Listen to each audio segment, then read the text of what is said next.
Good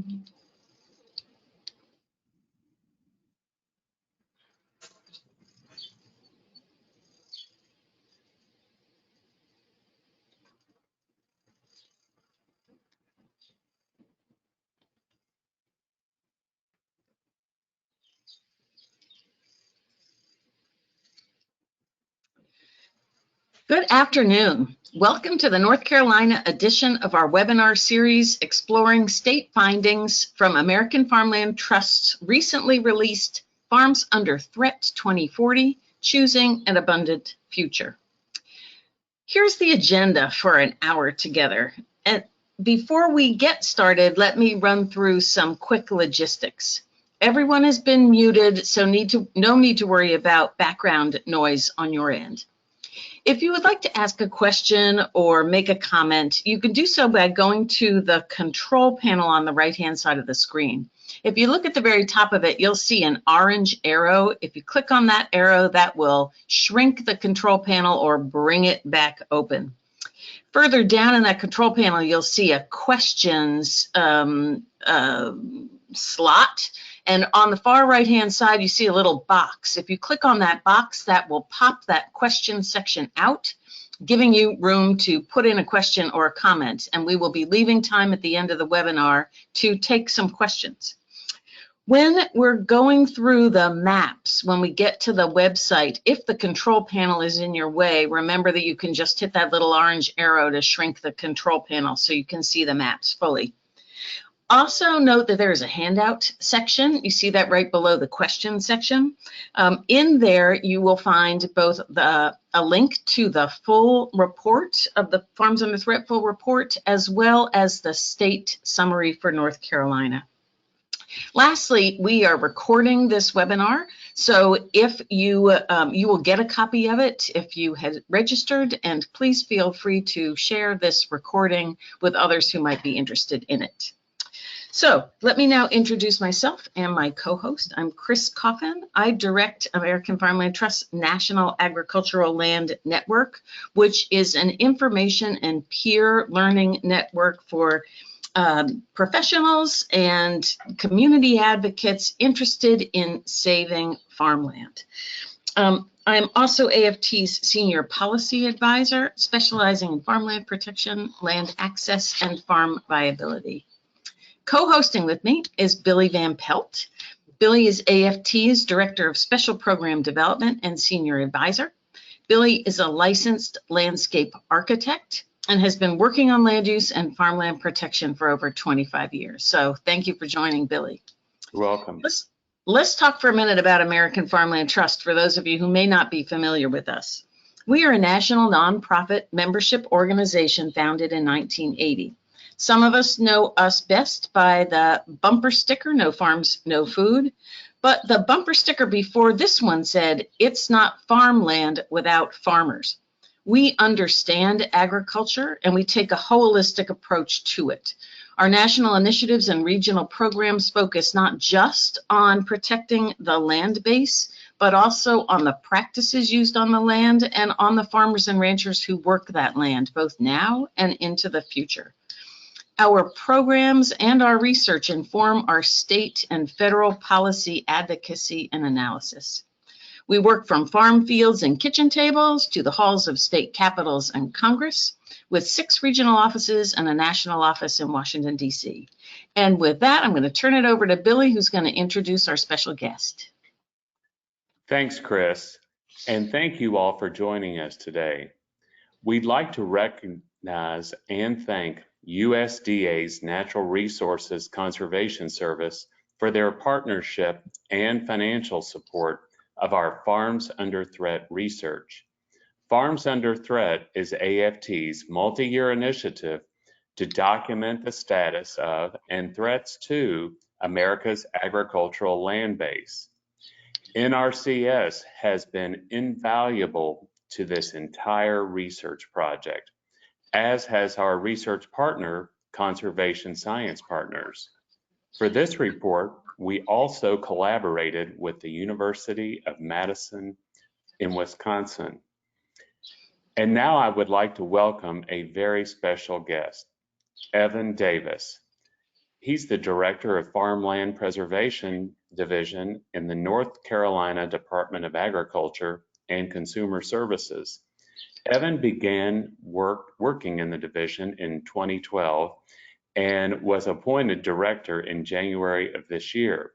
The Farmland Preservation Division conserves and preserves family farms and forests in North Carolina through public policy initiatives and grants for conservation easements and agribusiness development. Evan is a native North Carolinian, born and raised in Davidson County. Thank you so much for joining us, Evan. You've had a chance to review the summary findings from the report, and I have 3 questions. The first question is, what struck you the most about these findings?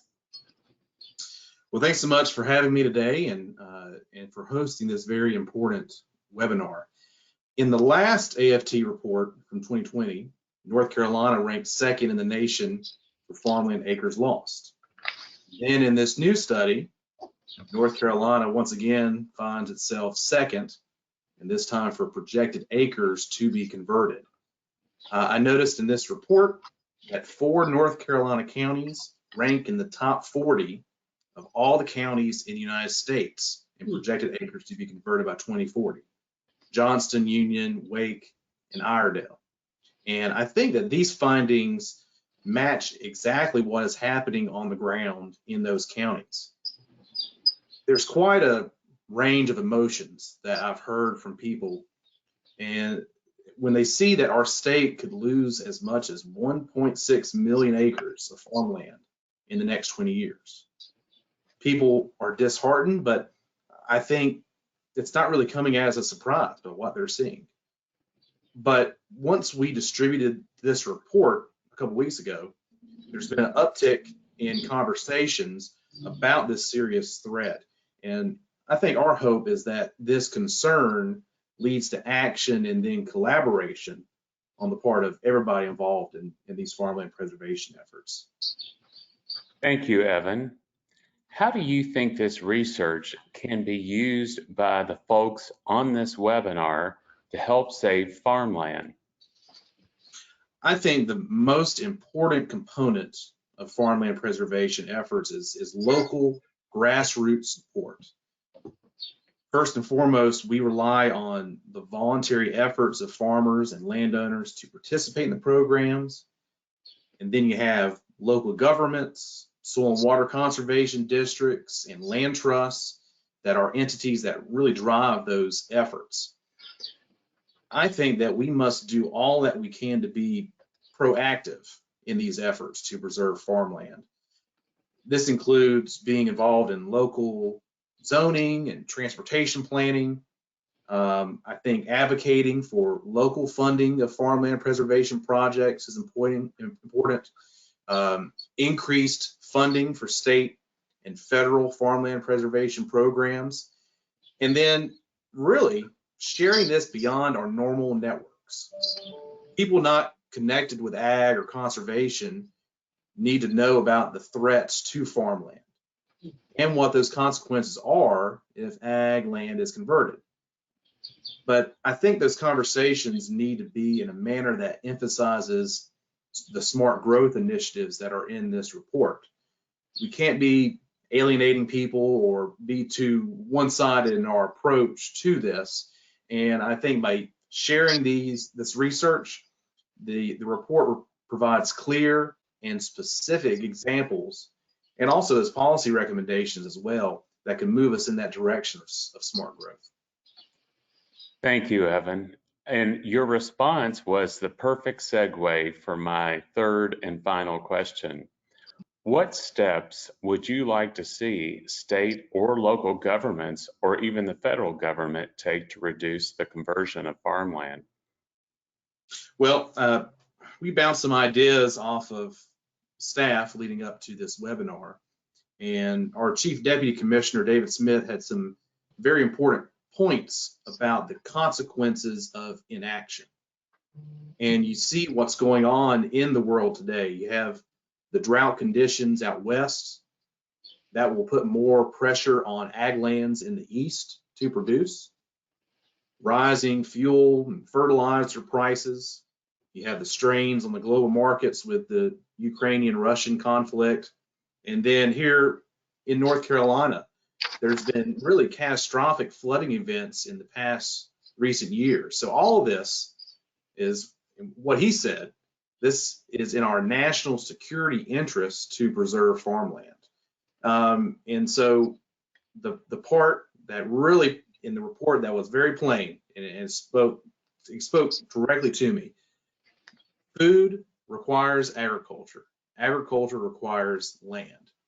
So when we talk about what steps to take on the federal side, I think there needs to be increased funding for the ALE program. And I think there needs to be more collaboration with rural development on these conservation efforts and how they fit into larger strategies for farmland preservation. At the state level, funding for the Agricultural Development and Farmland Preservation Trust Fund is very much necessary. This will allow our division to do more projects, and then with the rising costs of land prices, it will allow us to do more expensive projects as well. And then at the local level, I think there are opportunities for counties to be funding partners on conservation easement projects, and this might be able to be accomplished through rollback taxes when land is taken out of present use value taxation. And then if we provide more incentives for voluntary ag districts, I think this can be a really good first step for landowners who are interested in farmland preservation, but may not be ready to take it to the next step of conservation easements. Thank you, Evan. That was very helpful, and that's excellent feedback. And now I'd like to turn it over to my colleague, Chris Coffin.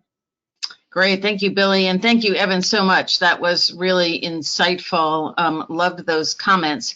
Right, and I'm very glad that you are willing to stay with us for the hour. So we welcome any thoughts that you might have and the questions at the end. But right now, all of us are going to go off camera so that we can expand the screen and show some charts and then get into the website for a look around in North Carolina particularly.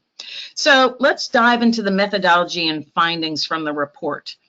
The first two Farms Under Threat reports, Farms Under Threat State of America's Farmland, which was released in 2018, and Farms Under Threat State of the States, released in 2020, both mapped past conversion of agricultural land, first looking from 1992 to 2012, and then from 2001 to 2016.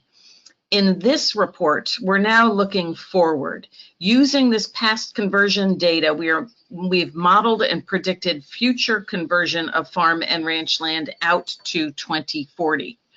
We started with the data from Farms Under Threat State of the States of ag land conversion in that 2001 to 2016 period. And as a reminder, that analysis mapped conversion of land to two different types: urban and high density development, or what we call UHD, and low density residential development, or what we call LDR. So let's look at these two different types of development because they're sort of on a spectrum here. Urban and highly developed is the traditional culprit of farmland conversion, and it's been mapped and tracked for many years. It includes residential, industrial, and commercial areas typically found in and around cities and towns. It also includes rural industrial sites, such as oil and gas infrastructure and solar development. Anything that can be identified by satellite remote sensing is built up.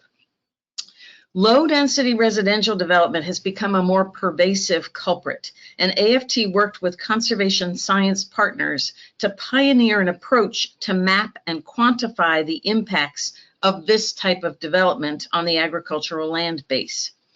LDR areas range from lower density subdivisions to farmettes and ranchettes.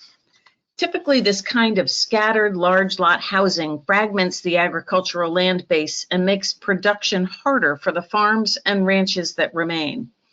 It's important to note that some agriculture can be found on LDR land, And smaller farm parcels, especially those near urban centers or even in urban centers, can be quite profitable.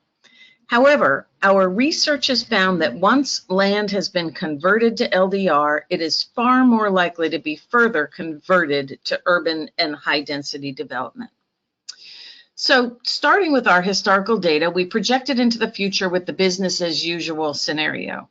We made a straight line projection using the same annual conversion rate as what we documented historically to predict the level and location of conversion by 2040. We adjusted the model to account for projected population growth or decline. Building off of that business as usual scenario, we developed two alternative scenarios. We'll get to those in a minute. In each of the scenarios, we also mapped the coastal flooding risk that is projected by sea level rise. Once we had the projection of conversion and flooding risk, we quantified the effects of these scenarios. We did that based on agricultural land type, so what would be converted? Cropland, pasture land, rangeland, woodland, as well as on the productivity, versatility, and resiliency values of the land that was likely to be converted. As with any modeling exercise, there's some caveats. Most importantly, where we were not able to account for local zoning. Land use regulations are inherently local, and there is no national database of them. This means that our maps represent the general pattern and rough amount of conversion that is likely based on conversion patterns from 2001 to 2016. They do not reflect what may be allowed or prohibited on the ground through local land use regulations. Our modeling also does not include the impact of water scarcity and potential fallowing of land because of water scarcity or salinization. Mapping this impact involves a complex interplay of many variables and was beyond the scope of our analysis. You'll see in the web app, though, that we did include a data overlay from World Resource Institute's Aqueduct, which offers some projections about water availability into the future. So here are the three scenarios we modeled. First, business as usual. Again, taking that 2001 to 2016 data and making a straight line projection out to 2040. The second scenario is what we call runaway sprawl. This envisions a scenario where sprawl actually gets worse, driven by high housing costs in more urban areas and more remote work opportunities, which will only be improved as rural broadband expands. Some parts of the country may already be on this trajectory. Lastly, we modeled the future we hope for, better built cities. This scenario envisions successful efforts to reduce the footprint of residential, commercial, and industrial development on productive ag land. While the scenario still results in the conversion of some farm and ranch land, it envisions a future with vibrant, compact cities and towns and abundant farm and ranch land to meet the needs of the future. So, a quick look at the assumptions that went into these three scenarios. For business as usual, again, we followed that historical rate. We adjusted the rate of the UHD conversion to account for population changes, since we know that population growth has a strong correlation with urban and highly developed land conversion. We did not adjust the LDR conversion rate based on population projections, as there is not a similar correlation between population change and this type of development. For runaway sprawl, you see the UHD remains the same as in business as usual, but we projected a 50% increase in low density conversion from the business as usual scenario. And for better built cities, we modeled a 25% reduction in the urban and high density development conversion and a 50% reduction in LDR conversion. Research has shown that this increased level of UHD density is possible for urban areas. We went with the more aggressive 50% reduction in low density residential development because this type of development is not occurring in population dense areas. We felt this represented an ambitious but achievable goal.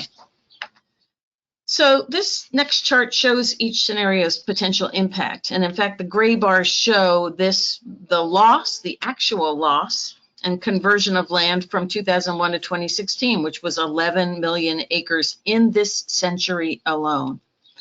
Under business as usual or worse, runaway sprawl, we may see another 18 to even 24 million acres of farm and ranch land converted or threatened by conversion. Conversely, if we make smart choices about where and how we site future development, we can shrink that potential footprint to 11 million acres. You may be thinking 11 million acres is still a lot. Is that really the best case scenario? AFT that appreciates that development, including renewable energy development, is necessary and the need for affordable housing options is acute. While it may be possible for cities and towns to be even more compact in their growth, we chose what we believed was a realistic scenario. So these next two slides show how North Carolina compares to other states. This slide shows the projected total acres converted by county. The darker the red or actually rust, the more acres likely to be converted. And given that this is based on acreage, you can see that the darkest colors are in the Southwest where, again, counties are large and acreage is large. This next slide compares the percent of agriculture in land in each county that is projected to be developed. You see, obviously, a different pattern here with more of the eastern half of the country turning red because, again, these are smaller counties, less agricultural land involved. And now going to the next slide, my apologies. Here you see a chart of the 12 most impacted states in the country. These are not lists you want to be on. And North Carolina, as Evan mentioned, is in the top 12 for both projected total acres of land converted and percent of agricultural land converted. In fact, as Evan pointed out, North Carolina is second only to Texas in projected agricultural land conversion with that nearly 1.2 million acres.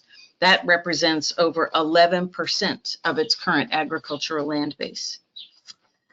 Another key finding relates to impacts on our very best agricultural land. For previous reports, AFT created the first ever index of agricultural land quality that looked at the productivity, versatility, and resiliency of land, or what we called PVR values.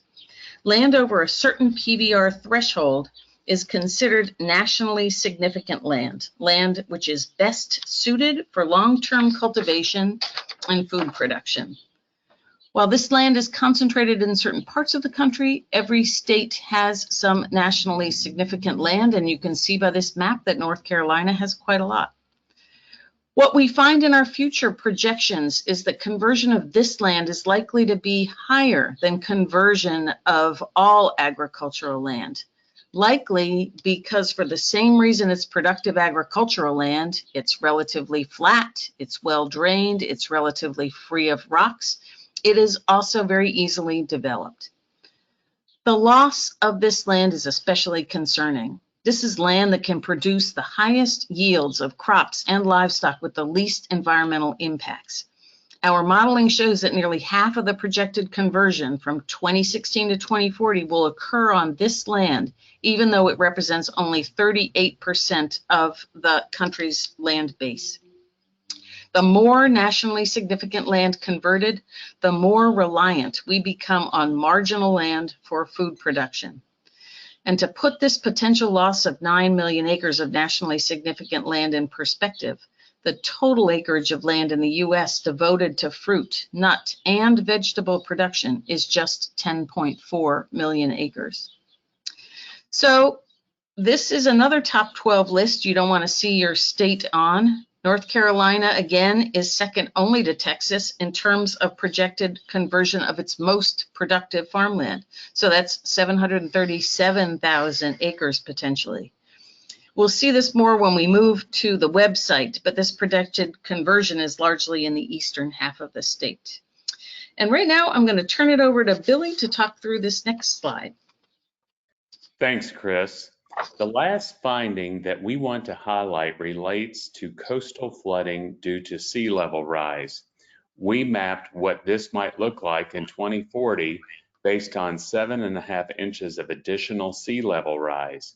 We found that 450,000 acres of farmland and ranch land could be flooded by 2040, including 17,400 acres in North Carolina. This number does not include the salinization of soils and groundwater, which may jeopardize many more acres, even before the land is inundated. Additionally, we found that nearly 500,000 acres of existing urban high-density and low-density residential land will be flooded nationally, resulting in population and development shifts inland. The result is another 2.7 million acres of ag land nationally that could be converted as a result of coastal flooding of existing development. We will look at this further when we get into the website. Now, we're going to shift and dive into the data available for North Carolina on the interactive website. Back to you, Chris. Thank you, Billy. And as we go into the website, we will be ably assisted in our cruise through it by our colleague and website navigator, Beth Fraser. So thank you, Beth.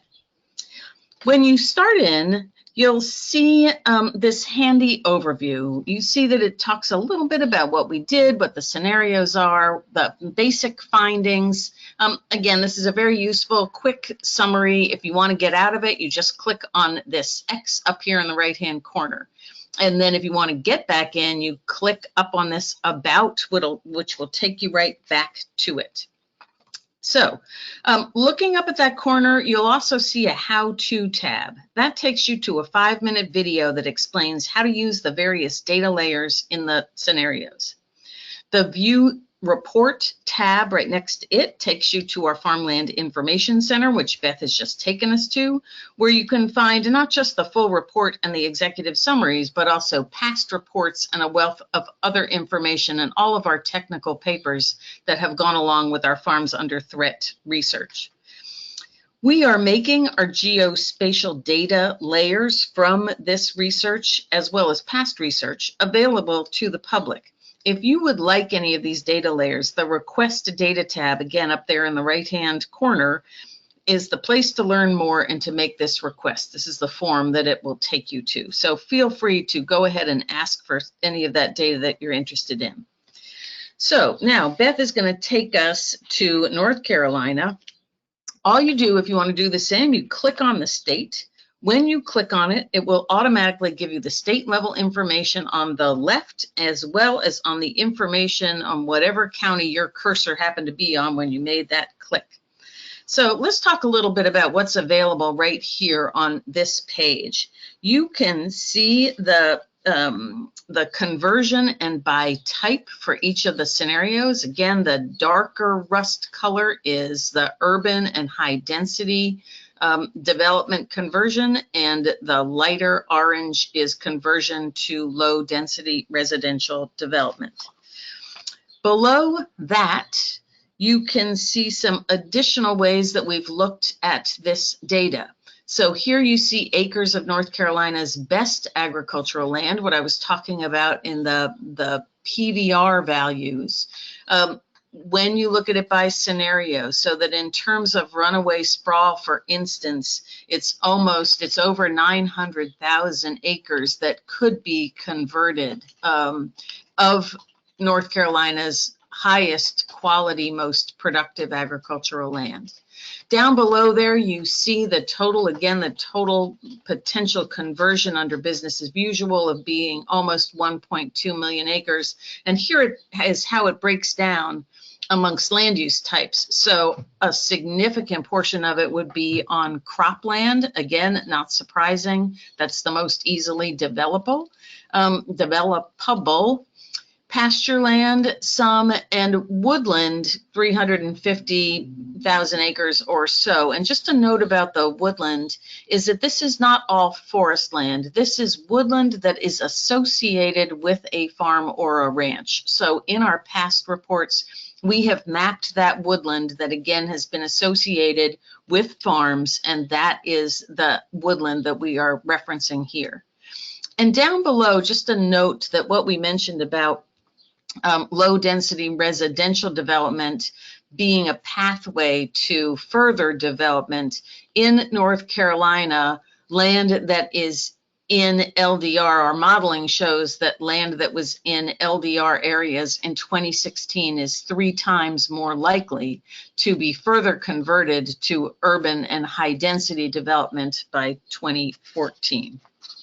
So going back up to the top, you can find a lot of this data in this downloadable report for North Carolina. Again, this is a state summary, and we're going to take a quick look through here, right? Here is again this information in a very handy form that we hope is something that you will print off and use to engage if you work for a membership organization, that you share it with your members, that you share it with the press, that you share it with agency officials and elected officials. This is intended to be widely shared. More importantly, or as importantly, if you look here, we took the potential impact of the potential loss of 1.197 million acres and what that might translate into potential loss of farms and farm output for North Carolina. Again, going back to some of what Evan was talking about and the impact of this kind of loss on the land base and what it means to the industry in North Carolina. Potential loss of over 9,000 farms, of $1.25 billion in farm output, and nearly 20,000 jobs associated with agriculture. These are all figures that were derived from the 2017 Census of Agriculture. And looking over here on the right, these are the counties that show the most projected conversion: Johnston, Union, and Wake. And I think that we are going to look at some of those when we get to looking at the maps. Just scrolling down for a minute, you see that there's other useful information here talking about what would happen, what some of that reduction would be if we adopted and worked towards the Better Built Cities scenario. So again, we hope that you will use this document. We hope you will find it useful.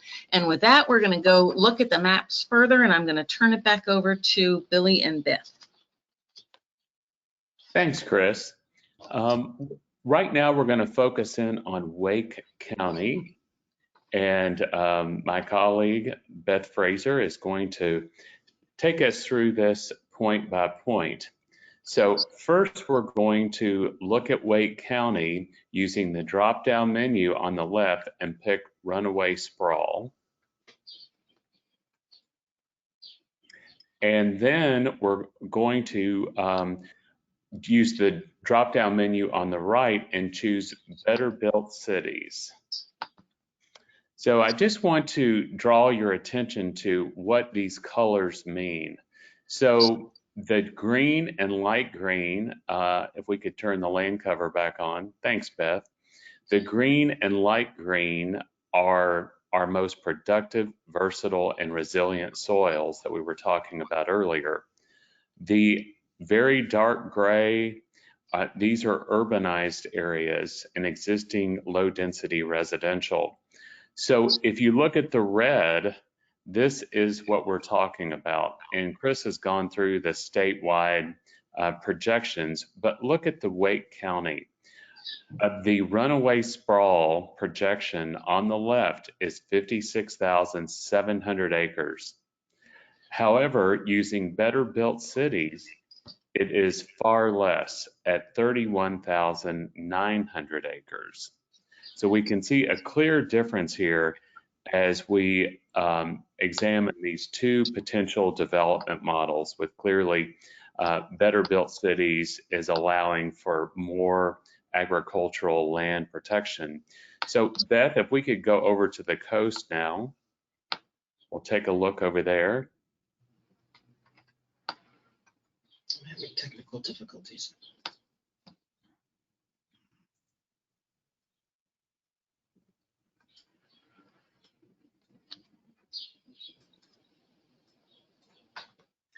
And going through these maps gives us a real sense of the resolution and this data. But as we look at the coast, and Beth, if you could open the legend, please.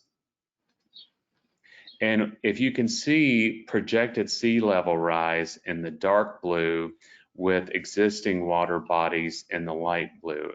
And Beth, if we could sort of go up the coast slowly and we could see some of that inundation. And this is more clearly seen as we go up the coast with the dark blue. And as we said during when we were discussing the examination of the sea level rise, as development is flooded along the coast, citizens will move inland, which is going to make the developed areas less and perhaps uninhabitable. And they will be moving inland, disrupting our most productive, versatile, and resilient soils. And this isn't just a problem for North Carolina either.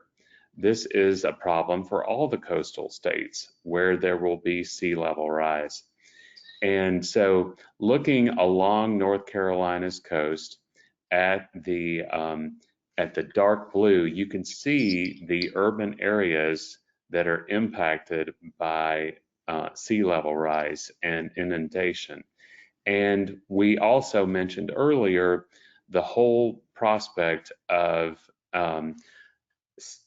salinization of farmland, even before it's inundated. So that's all something to keep in mind. People moving in off the coast doing because of sea level rise, especially the barrier islands, and how that impacts our most productive, versatile, and resilient soils, and then just the impact of salinization. So as you can see, this county level data is incredibly important.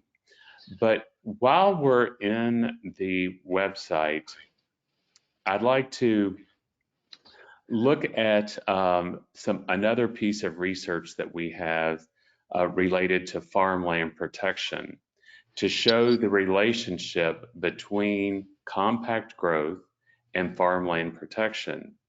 We modeled what it would look like to add a substantial increase in permanent farmland protection in selected metro areas. Raleigh-Durham was one of those areas. So if we take a look there and we look at that, that particular land cover, you can access these maps, by the way, that were produced for this thought exercise through the drop-down menu. And we don't have time to explore this data later in detail, but the intent is to show how the conversion pattern might change if just 10% of the ag land base, or in this case, about 36,000 acres, was protected in the Raleigh-Durham area. This modeling may be helpful in guiding future investments in the state PACE program and may also help empower or inform local land trusts and state land trust on the areas seen in the light purple of projected farmland protection that is adjacent or in close proximity to existing farmland protection. So we appreciate your attention as we've gone through this data very quickly. And now I'd like to turn things back over to Chris Coffin. Great, thank you so much, Billy. And let me just apologize. The website has decided that it's Friday afternoon in the summer, and like all of us, it is a little, it just wants to be done for the day. So if you take your time, it has been working for us very well most of the time. So we apologize that it was a little bit cranky, and please do continue to explore it on your own. I invite folks to ask any questions or make any comments. Again, we're going to talk a little bit more, but then we're happy to take any questions. And for a reminder, if you came on late, in that control panel, you will see something that says questions. You can pop it out by clicking on that little square on the far right-hand side. Put your question right in there and we will get to them. So now that we've talked about the findings of the report, we want to take a few minutes to talk about action. What can each of us do to help choose an abundant future?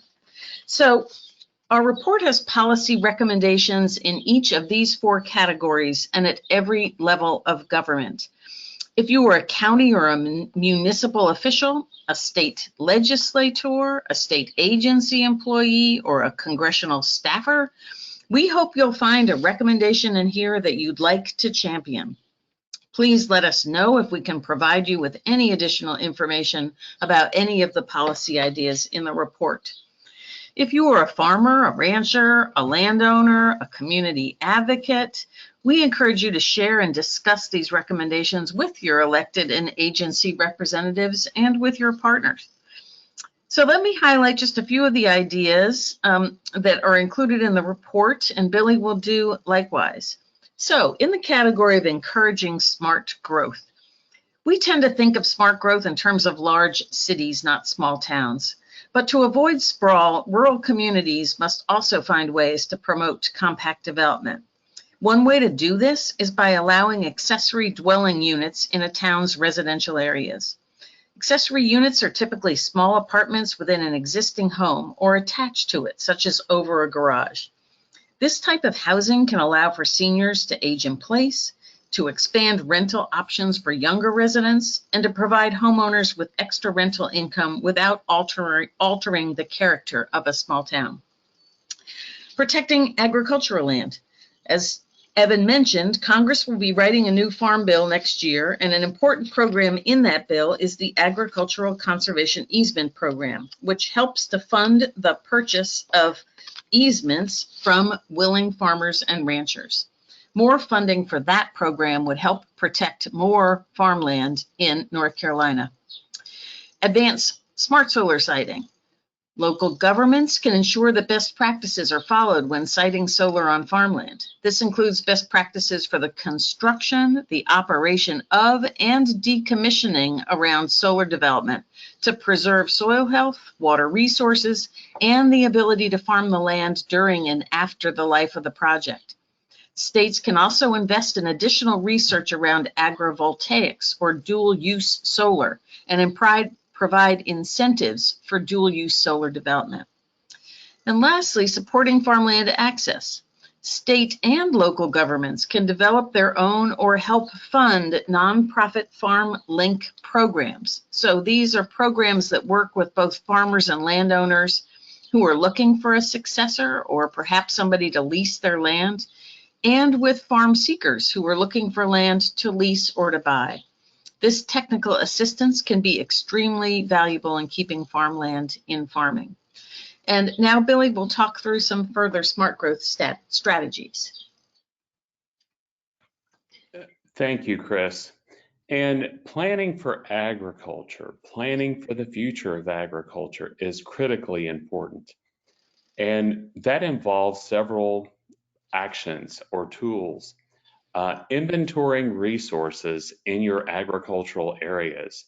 These not only include productive, versatile, and resilient soils, they include your blue line streams, your watersheds, your aquifers, your scenic view sheds, cultural and historic assets, and where you can build critical masses of farmland, permanently protected farmland for the future of agriculture.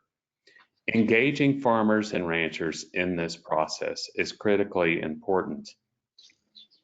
Stakeholder buy-in and stakeholder support throughout any planning effort in a city or a county or at the state level is of utmost importance.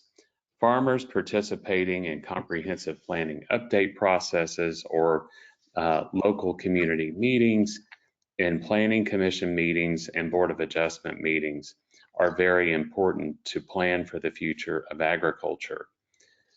Incorporating agriculture into community plans, having an agricultural and conservation element in comprehensive plans is critically important for the future of agriculture for permanent farmland protection.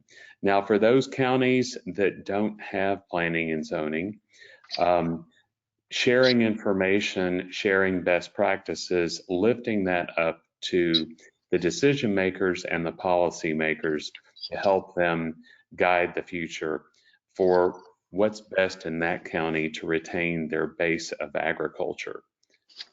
Implementing tools to retain and protect agricultural land. These can include some or all of the above, including urban growth boundaries, large lot minimums in rural areas, a goal for permanent farmland protection, agricultural zoning, and a comprehensive plan for the entire rural area. If you'll notice at the right side of this slide, you'll see a median COCS graphic. American Farmland Trust has done over 80 cost of community services studies across the country throughout the history of our organization, and generally they all say the same thing. Sprawl uses more in services than it pays in taxes. Ag uses less in services than it pays in taxes. And your core commercial, business, and industrial areas in your core urban areas are using even less. So the message is that compact contiguous growth is the most physically and environmentally sustainable path forward. American Farmland Trust is not anti-growth. We support smart growth. And it's about putting development so that it does not occur on our best agricultural land. And so now I think we have time for a few questions. Chris, do we have questions from the audience? Yes, we do, Billy. So let's turn our cameras back on. And Evan, actually, we have a question that involves you, so we would welcome your thoughts on this as well. So the question here is, in fact, this question was posed to you. Evan, will these rankings and other data be incorporated into scoring and other project prioritization for ADFP? And the second half of the question is, how are other states using this data to inform funding? And let me start and give you a minute to think about that, Evan, because I suspect it's going to be how we might, not right? This is still very new research.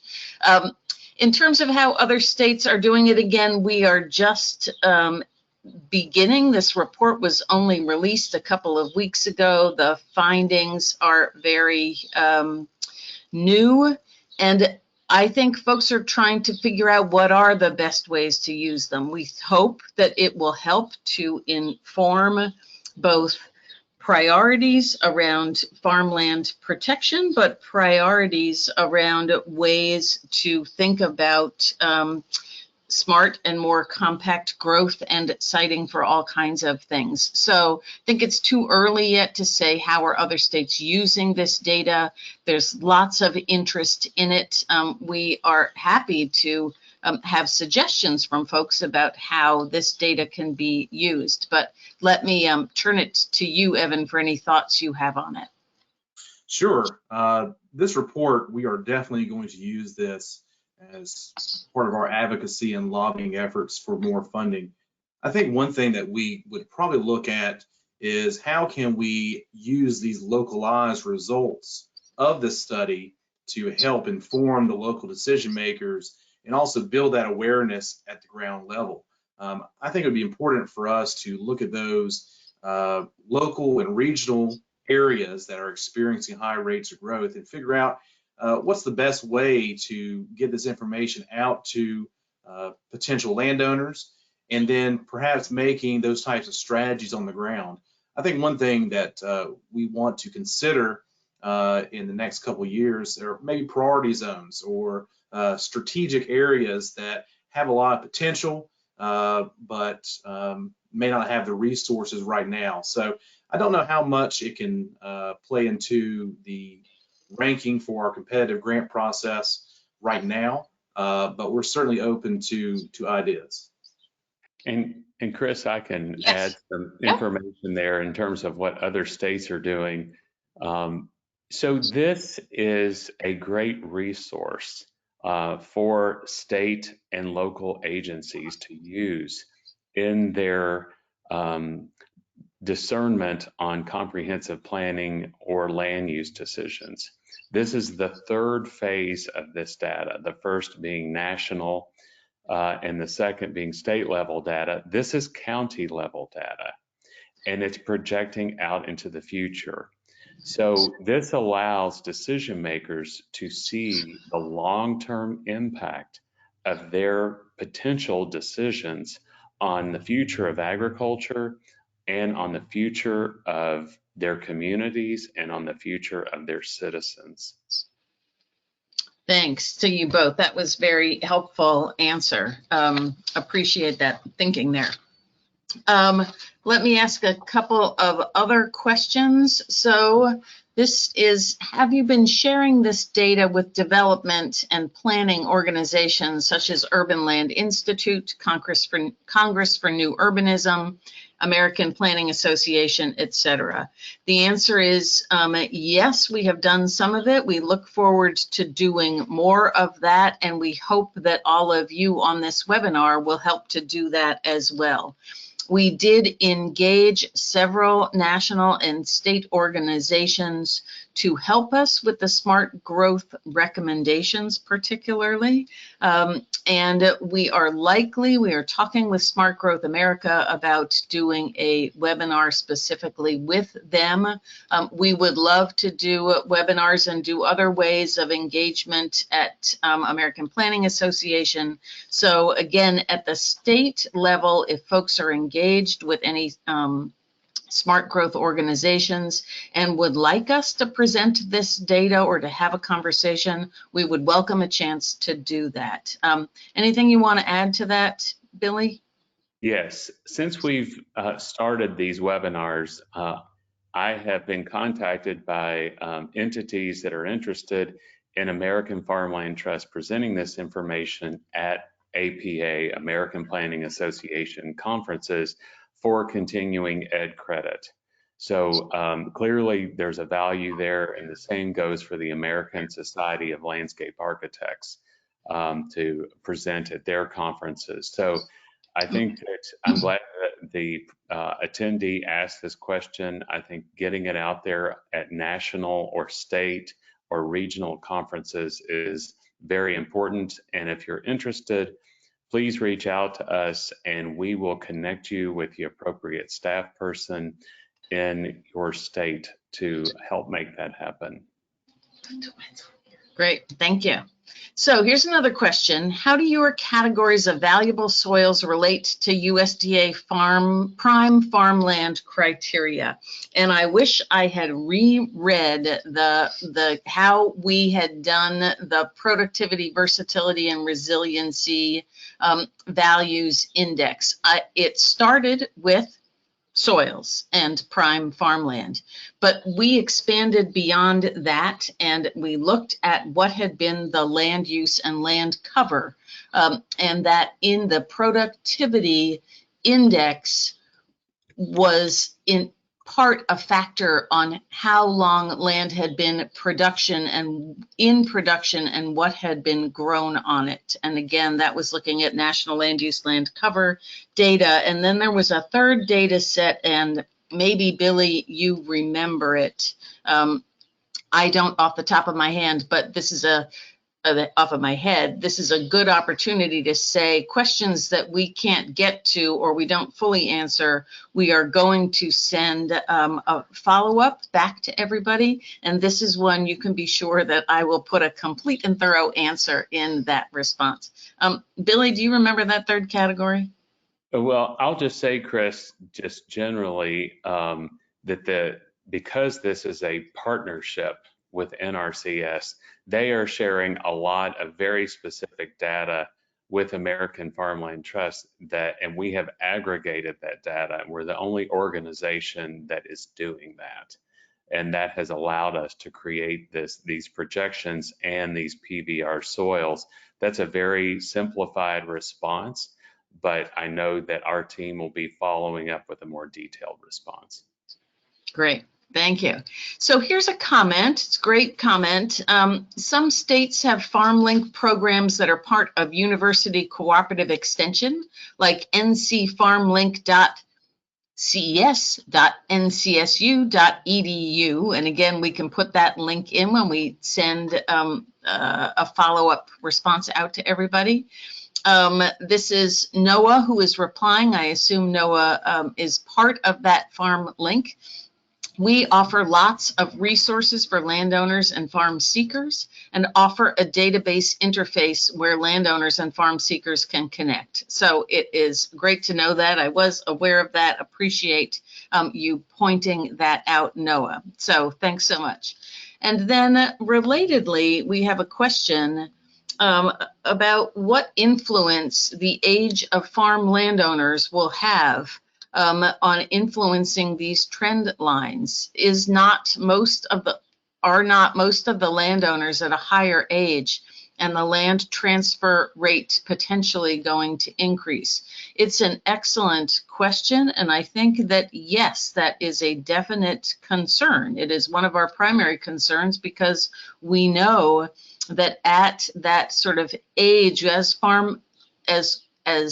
farmers are thinking about getting out of the business, or landowners are getting to the point where they don't want to rent land anymore, or perhaps they're moving off of the farm entirely, that is when land is at its most vulnerable. And that is why we feel it is extraordinarily important to be thinking about what are the opportunities, particularly around permanent farmland protection. And so that the importance of Evan's program, the importance of land trusts that are working around the state, the importance of the North Carolina FarmLink program to be engaging these older farmers and landowners to explore the options of whether that's permanent farmland protection or finding a successor in somebody who is able and interested to either lease land or to purchase it. So it's a very good point, and it is one of the things that we worry a significant amount in terms of conversion. Billy or Evan, you want to add anything to that? I'll chime in just from an AFT perspective in response to this question. We have a national initiative geared specifically towards next generation farmers. We have a national initiative specifically geared towards retiring farmers and farm succession and farm legacy. So we encourage you to reach out to our team. If you go to our primary website, farmland.org, you can search those topics, or certainly on our Farmland Information Center, and you can see that web address below. But we do have national initiatives that are focused on all three elements of that question. Great. Evan, you want to chime in on that one? Sure. And since Noah's on the call, I'll make a plug for him. I actually have the flyer right beside me for the Farm Succession Coordinator Certification Training, which is going to be happening November 7th through 9th at the Cleveland County Extension Office in Shelby. So a great tool there. We passed that out via email to some folks. So we'll continue to push that. But we'd love to be even more engaged with the FarmLink program and any other initiatives that we can incorporate into the Farmland Preservation Division to help facilitate that process. We are certainly open and willing to do so. Great. Thank you. Well, thank you both ever so much. Thank you all for putting questions in here. And as we are closing out, let me just remind people of two particular resources. Billy talked about a lot of them. In addition to those that he talked about, these two resource opportunities. One is the Farmland Information Center that is at farmlandinfo.org. It has a wealth of resources. It has resources for landowners and farmers that explain what is an agricultural conservation easement. There are resources around state policies. There are resources around conservation practices. It is really a wonderful place. They do an information technical assistance line so that it has a phone number there. Really, you can call them if you're looking for a statistic about something about agriculture in North Carolina. They will help you track that down as well. So they are a wonderful resource. We encourage you to use them. As I mentioned at the beginning, the National Agricultural Land Network. It has been around for a couple of years, and I direct it, and my colleague Beth here is the manager of it. We welcome members of the network. It is free. It is open to anybody who is working to try and save farmland, whether that's via planning and zoning or whether permanent protection or something in between. We encourage you to join. We hope you will join. You can join as an organization or an individual. You can find more information there. But I see that we're at time, so I'm going to turn it back to Billy to close us out. Thank you, Chris, and thank you to everyone that has joined us today. Let me encourage you to get involved at the local level and the state level in land use decisions and farmland protection decisions. Attend meetings, provide public comment, get yourself appointed to a planning commission or a board of adjustment. Actively engage, become involved with your local land trust. All of these actions can help protect the future of our farmland. And as we were talking about earlier, no farms, no food. So thank you for joining us today. Great. Thank you so much. Thank you, Evan, for joining us. And thank you all for being part of this. Hope you have a great weekend. Take care.